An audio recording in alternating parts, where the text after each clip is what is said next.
The plane has finally arrived. The plane has finally arrived. The red carpet is laid. The rose petals is dropped.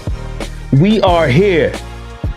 Family, I'm super excited to be able to launch this wonderful podcast that's actually going to motivate and empower aspiring entrepreneurs and creators to chase their dreams. Let me tell you, you all have seen the shine, but you've never seen the pressure. You all had experienced the wins of my success, but you never seen the losses. You celebrate the triumph, but you never seen the tears. But now we're here. Welcome to Rich Off Water.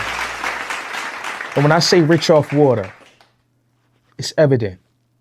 I did get rich off water, literally. But I'm not talking about the business.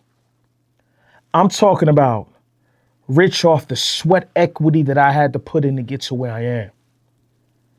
I'm talking about rich off the tears I cried that watered the seeds of my success. I'm talking about leaving friendships behind. I'm talking about reaching a plateau of success, rich off water.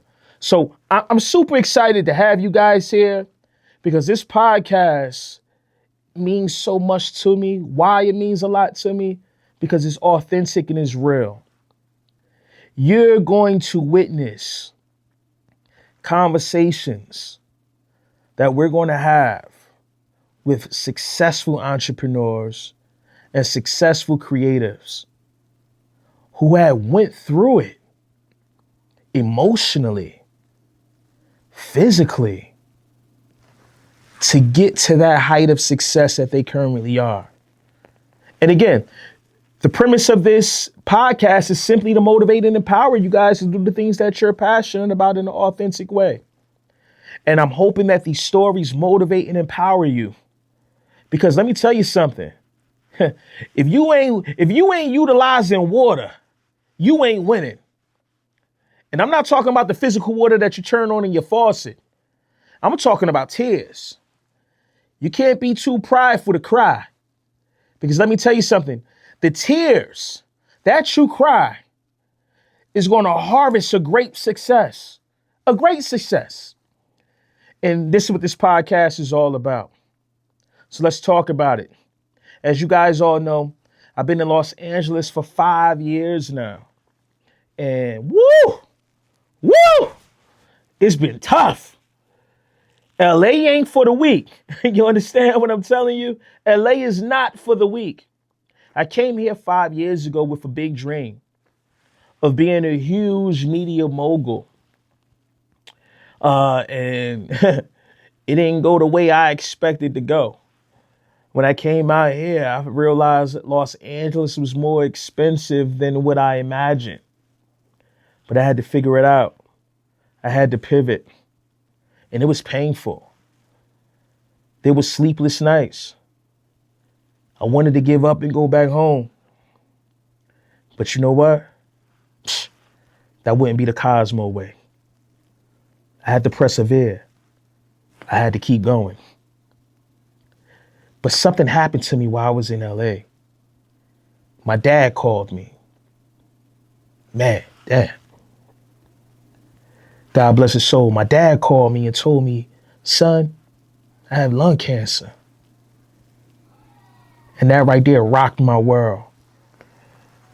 At that moment, I had to make a tough decision. Am I going to go back home and support my dad? Or I'm going to follow through on the mission? And I had to make a difficult decision. And that difficult decision was to follow through on the mission. And no, he didn't like it.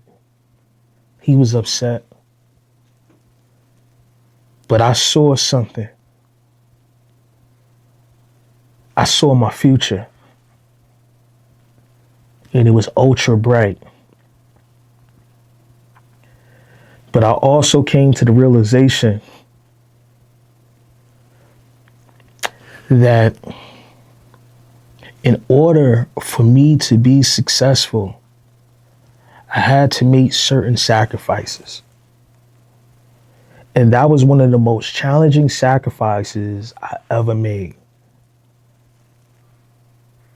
was not being there for my father when he needed me the most. And my dad was my best friend. You talking about pain? You talk about agony? I experienced that. Year 1 wasn't easy.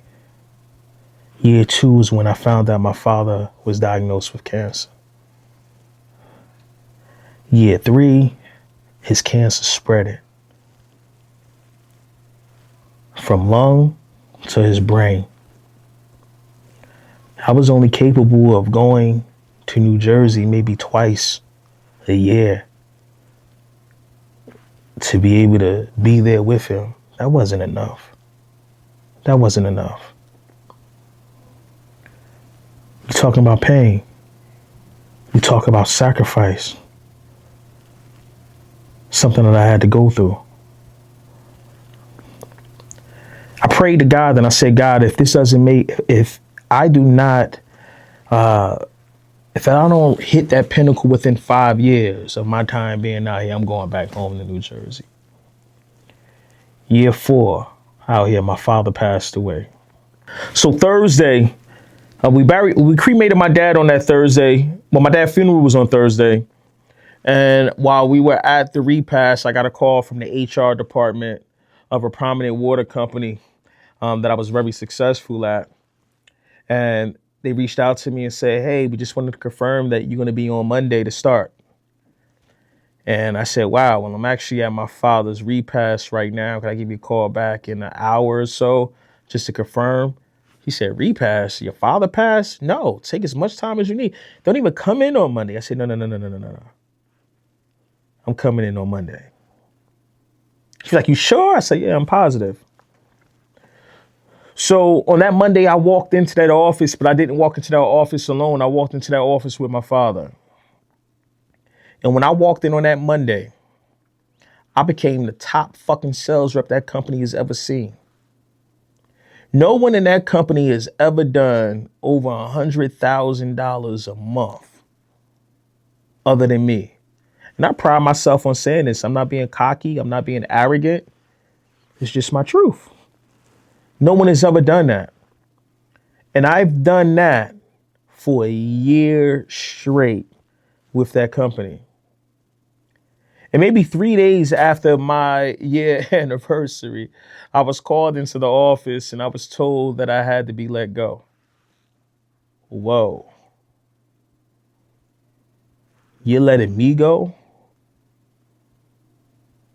Your top rep? The guy that generated $1.2 million for this company? That a guy that has over $250,000 in stock coming his way and counting. At the time they let me go, I had $250,000 in stock. But by the time they were supposed to pay everything out, I probably would have been up $750,000. They let me go. They let me go. The white rabbit of the company. The person that showed everybody in this industry what is possible. They let him go. Fired after success. What a key emotional pivot moment. I didn't know what to do. I mean, a slow walk to the car. A slow walk to the car. But when I arrived at the vehicle, I walked to my car, I sat in my car, I put my hands on the steering wheel and I cried. And with my faith belief, I would think to yell out, Jesus, Lord. But I yelled out, Dad! Dad! How you let this happen? Dad! We on a ride right now. $1.2 million in 8 months? We getting to it. And the sudden stop. So no, when that happened, no, I didn't go home. I didn't, open up a bottle of Remy Martin, which I love to drink, as you can see. I didn't roll a blunt. I prayed. After I prayed, opened up my laptop, and I got to work. Let me tell you something. 5.5 hours after being let go, I met my business partner, Josh, at Starbucks. My man. And I told him, I said, yo, man, I was working for a company, brother, and we were on our way. I made these guys $1.2 million in 8 months. I was the top sales rep. Ain't nobody in that company was doing what I was doing. Nobody. I know this is how your business is structured, but if we incorporate this and we incorporate that, we can scale this company to a whole nother level. And he looked at me like, who the fuck is this guy? This guy has so much confidence. He said, listen, you're saying all this, and I see all this documentation that you're bringing, towards me. But let me tell you something. Let me see you do something first. Let me see you sell 4 $20,000 packets, 4 $20,000 deals. And if you could do 4 $20,000 deals, we become a partner. We could become joint partners. And I said, just 4? He said, just 4. So what did I do? I went to I went to the drawing board. I said, all right, let me show this guy what time it is. I did 4 $20,000 deals. He couldn't believe it. We shook hands. We drew up the paperwork, and we were partners. We became a parallel competitor to the company that fired me. And 6 months after Josh and I became business partner, that company that fired me dissolved. They went under. Look at that. Look at God. I never like to say anything disparaging about anyone or the company because they did me well. They showed me a skill. They taught me a skill and showed me a way to make money, the way to reverse myself out of debt. But it also gave me an opportunity to, recoup what I lost, investing in my business. And we're here. Cosmo. But the thing that hurts the most is when a person you wanted to celebrate with isn't here to see it. My dad. So this podcast is simply about bringing entrepreneurs on who's going to help motivate and empower people to do the things that they're passionate about in an authentic way. Bringing people on who's dealt with anxiety, uncertainty, and doubt, who cried tears, who invested in sweat equity to get to where they are today. So welcome to the podcast, you guys. Rich Off Water.